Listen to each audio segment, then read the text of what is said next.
Daniel Lévy continue son combat contre la maladie.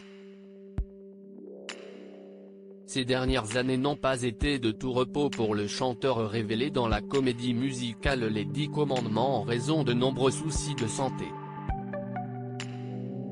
En 2019, l'interprète de l'Envie d'Alzheimer révélait en effet être atteint d'un cancer au côlon dans une bouleversante déclaration. En février dernier, de passage dans Star à nu, il se confiait sur sa maladie en expliquant comment celle-ci s'était aggravée au fil du temps en raison d'un dépistage trop tardif. La précocité du diagnostic joue un rôle incroyable dans la guérison. Moi j'ai tardé. Du coup, j'ai eu une tumeur au côlon, a-t-il déclaré avant de préciser que son cancer avait eu le temps d'envoyer des petits salopards dans son foie et ses poumons. La tumeur dans le côlon s'est accrochée à la paroi, elle a fait une occlusion. Et on est obligé d'opérer. Le problème, si est que tant sous chimio, je n'aille pas de défense. Et donc, septicémie. On m'a mis dans le coma. Racontait le chanteur encore très ému avant de poursuivre, la septicémie a fait que j'ai perdu toutes les fonctions. À l'époque, ses reins et ses poumons ne marchaient plus et son pronostic vital était engagé jusqu'à ce qu'un miracle lui permette de s'en sortir.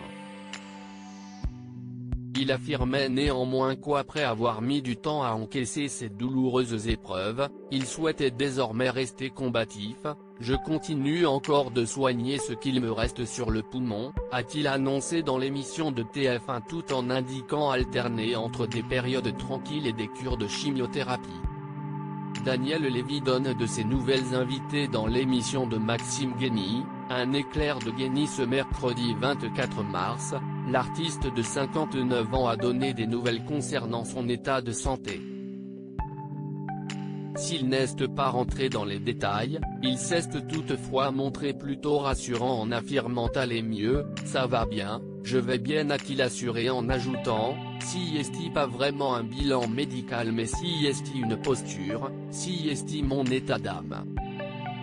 Pour le soutenir, Daniel Lévy peut aussi compter sur ses proches qui font tout pour l'aider à garder le moral.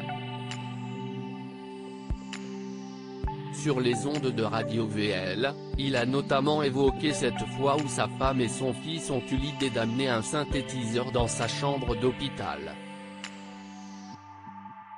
Une façon de le motiver à s'en sortir mais aussi de le ramener à l'une de ses passions premières, à savoir la musique.